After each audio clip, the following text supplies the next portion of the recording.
Let's do the top 20 underrated movies of the 1990s. These are movies I really love. I think there's a lot of merit to them, but users on letterboxd.com have rated them low. In fact, much lower than me, which is rare. I'm usually lower than the aggregate or the masses.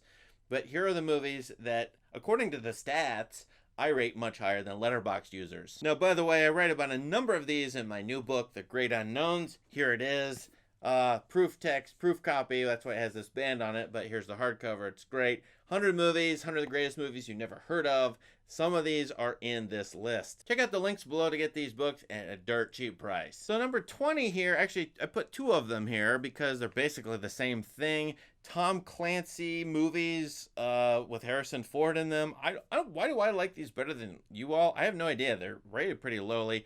Patriot Games, Clear and Present Danger. I can never remember which is which. I think Patriot Games has the IRA in it, and Clear and Present Danger, he goes to South America. These are fun. They're Harrison Ford doing like serious Mission Impossible stuff. So I always kind of like them, and I could rewatch them every now and then. Number 19. I liked this when it came out because I really love basketball. But I was a kid. I didn't understand it. Now I kind of do. It makes way more sense. And William Friedkin, Exorcist guy, To Live and Die in LA guy, Sorcerer guy, he directed a basketball movie. Did you know that? It's Blue Chips, featuring Nick Nolte. I like this better than users by just a little bit. It's about college sports in America and needing to pay players and players not getting played, so they're bribed. And we'll go into all the details, but it stars Shaq and Penny Hardaway and people you might know. So go check this one out because maybe it needs a revival just because of Friedkin. Number 18. I like Catherine Bigelow almost always in almost all movies. I love her ambiance, her atmosphere. I think she's a great director in a lot of ways. And she made a movie in the early 1990s with Jamie Lee Curtis as a cop, female cop, Blue Steel. Kind of a dirty, hairy movie, but not exactly. Some of the stuff in this movie is way over the top. But again, it's Bigelow. I like the ambiance and atmosphere and the concern with the female cop in this weird pursued by this weird killer guy. So anyway, check it out. It's probably online somewhere for free. Number 17, I don't rate that highly, but I rate it more highly than Letterboxd user. I think it's a ridiculously fun jungle movie. Ebert liked it, Roger Ebert, the great critic. Based on a Michael Crichton book, which I'm not a fan of Michael Crichton books or his, the movies made based on them, but Tim Curry's in this. It's got a weird gorilla in it. It's fun. It's Congo. But now I look ahead at my list, mostly we're getting to the serious stuff. And a lot of users they're rating these are like 3.5. But I'm rating these at 4 stars, which is very good for me. It's better than rewatchable in my opinion. A great noir, Jason Patric, After Dark, My Sweet. If you like any noirs ever made from the 40s, if you like to read detective fiction, any neo-noirs, this is a very good movie, in my opinion. It's got the ambiance and the feel and the textures and some of the eroticism that you would like out of these movies was way better than like Cinemax stuff at this time, in my opinion. And so it's really interested in being like a classic 40s, 50s movies with modern twists. I love this movie. Go check it out. Number 15, I'm usually lower on Spielberg than everybody else is, the famous Spielberg movies, but on some of his other ones, I actually like a lot better than the masses. That's the case with Amistad. Partly it's my interest in 19th century America, actually, which I'm a 19th century scholar, or was when I was in graduate school. Now I do a bunch of different things. But anyway, the court system is explained here to some extent. Characters are playing famous presidents at the time, but presidents now people don't know. Martin Van Buren, John Quincy Adams shows up in this. So I find this is a great movie. I think this is Spielberg's most curious movie in terms of his interest in historical matters. How much this lines up with real history or not a big deal to me, but it has the feeling of great curiosity with the traditional Spielberg pathos for the main characters. 14, I'm surprised people rate this low because they love Daniel Day-Lewis. It's another IRA movie, Irish Republican Army, Northern Ireland Troubles. There were a lot of these movies in the mid to late 1990s, and I don't know if younger viewers who didn't live during that time know about that stuff, so maybe this doesn't sync up with their tastes and interests, but it's The Boxer. Boxer's a great movie. I mean, it's got Daniel Day-Lewis, ex IRA guy, getting out of jail and going back to his home life. It's been a long time. The love of his life is there, but should they get together or not? It's a sort of romantic and political movie at the same time. I think it was directed by Jim Sheridan. I better check on that. But Jim Sheridan movies, they're always worth checking out. 13. I'm proud of this one.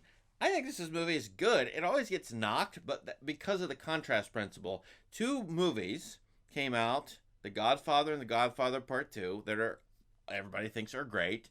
And then by contrast, The Godfather Part 3, not as great, so therefore it looks way worse than it actually is. I think this is a pretty good movie. Partly it's because of Pacino, partly it's because of the ambiance of the movie. It's sort of the dilapidated, deteriorating gangster feel of this. It's a little more modernized than, of course, the original Godfather. And I'd watch it just for Pacino. I think it's great, actually, because of his performance in it, how he connects this movie to the other two movies. I'm not saying it's a great movie, but I'm saying it's better than what people think. Number 12, another early American movie. This one goes way back, way back, 17th century. This is Black Robe. Now, the director, Bruce Beresford, who is known for Driving Miss Daisy, a number of actually pretty good movies. It's about a Jesuit missionary who comes to the Americas as Canada. There's already some French-Canadian settlements there, and interacts with various Indian groups. And this is very well done because it's from different points of view, and you can kind of see how the Indians would view the French, and especially the Catholics. This is sympathetic, pathetic. It's a very hard movie. It has some Heart of Darkness stuff going on in it, but yet it's on the native side somewhat. So I check this out I cover this on my channel. Number 11. I like this director at times. He's very pompous, it seems, but he goes for it.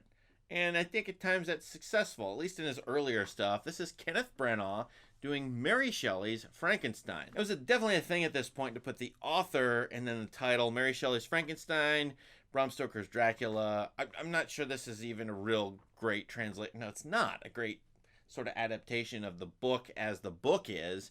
It's definitely colorful and very interpretive. Robert De Niro plays the monster in this, and Branagh plays Victor Frankenstein, the mad scientist, as it were. I think this is pretty well done. I think has some interesting moments in it. So I've always liked it, but 3.5 stars, I mean, it's pretty good and rewatchable to me. That's what I've rated as. I'm shocked that Letterboxd people have this under 3.0. Another one that Letterboxd users have under 3.0, which is bad. I mean, if it's under 3, it's bad over there. But I don't blame them for this, because Arnold Schwarzenegger cheesy action movies from him, I mean, I could hate them. I could see if you didn't like him or what's going on in them, I could hate them. I like this movie a lot. I use it on the treadmill. I use it to pump myself up. It's a racer. And in a similar vein, another action movie people hate. I don't understand this. I've always loved the setting and the mood of the movie. It had some executive studio failures. They screwed up David Fincher's cut. So go get the director's cut of this, or whatever. It's not called the director's cut. It's called something else. It's Alien 3. Number 8, the writer John Patrick Shanley had done Moonstruck and got an Oscar for it for best screenplay. And then did a few movies after that. A couple of them are not great, I will admit, but I like a couple of his other ones. Doubt, for example. But this one, I mean, this is fun, and our family always quotes it, especially the first third, the idea of brain fog. It's a fantastic depiction of midlife crisis. It's trying to go back to the 1930s to have a cute guy and a cute girl get together. Here it's Hanks and Meg Ryan once again.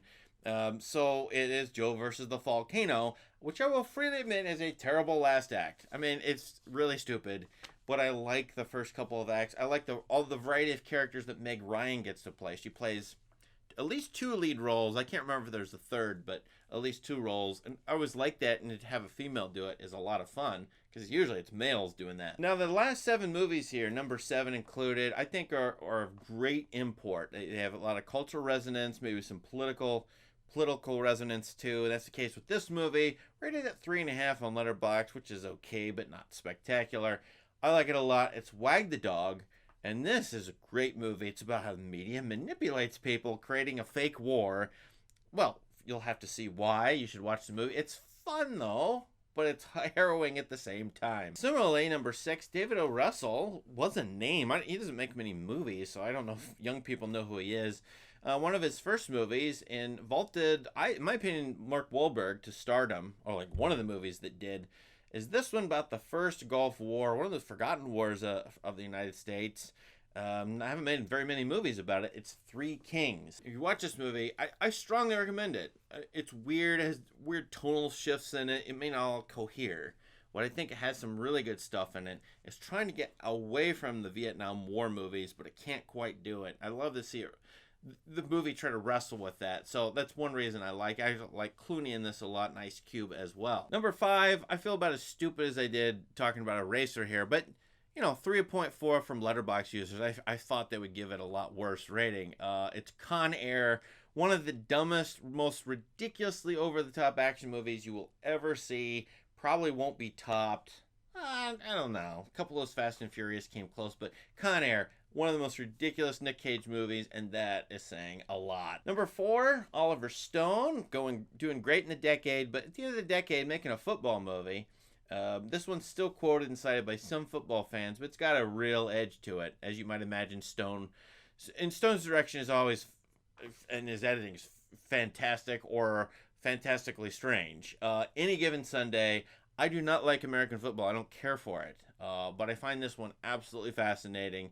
Cultural changes, business mixed with ideology here. It's a great movie in a lot of ways, obviously about America's absolute total love of sports and how there's some problems with that. So anyway, go watch this movie. Here's Al Pacino again. Number 3, 3.3 for Letterboxd users. It's low. I don't know why. It's one of my wife's favorite movies. It might be her favorite. Actually, that's the sole reason I'm putting it here. She likes it. She quotes it. She's watched it 100,000 times. It's Emma with Gwyneth Paltrow. And again, I love you, wife. Thank you very much. Here's Emma. Put it number 3 for you. There you go. Number 2, great science fiction movie. Actually, the top 3 here. Number 2, and actually there's 2 at number 1. Surprise. The great critic Roger Ebert introduced me to them. He liked extravagant sets and visionary cinematic wonders on screen that had been seen, and some of his preferences lean toward that. He likes science fiction too, so this one of the best spaceships, and not the best, weirdest spaceship in movie history, Dark City by the Australian director Alex Proyas. Number 1, and I wouldn't put this number 1 on any list, but underrated. I'm rating these much higher than Letterboxd users. 1.9 over the 3.1 average for one of these movies. I'm putting them together because they're a mini franchise. The Babe movies. I think the reason these are low rated is because some people don't like talking animal movies, realistic talking animals, in the case of both of the Babe movies, Babe and Babe Pig in the City. The second one directed by George Miller of Mad Max fame. The first one I think was produced by him. And these are both fascinating movies. The first Babe, was nominated for an Oscar, but Letterboxd users don't like it that much. I really like it. I've always liked it. It's cute, etc. I think the second movie has a real edge. It's a dark kids movie, a dark grown-up tale. George Miller's angst about big cities comes up here. His dread, his dislike, if he's got it. If not, he's channeling somebody else's. I think this is a fascinating movie for its set. So Babe Pig in the City really is the number 1 underrated movie, but Babe would be in the top 4, given the difference between my rating, which is 4.5 to 5 stars, almost perfect, and then those of Letterboxd users. Now, if you use Letterboxd, you can go on there and do this yourself. Look at your stats, look at the mass or aggregate stats, and you can see what you've rated much higher than the average Letterboxd users. You presumably could do this at other sites, IMDb, but I use Letterboxd. So let us know what you think is the most underrated, and feel free to do this scientifically with, as I said, the average ratings you see elsewhere versus your own ratings. I think that's kind of interesting to do, because then, what's underrated mean? Well, here we have at least a numerical definition. Thanks for watching. Please subscribe to this channel, subscribe to Substack, but my channel at least, memberships, etc. Thank you so much. Have a great day.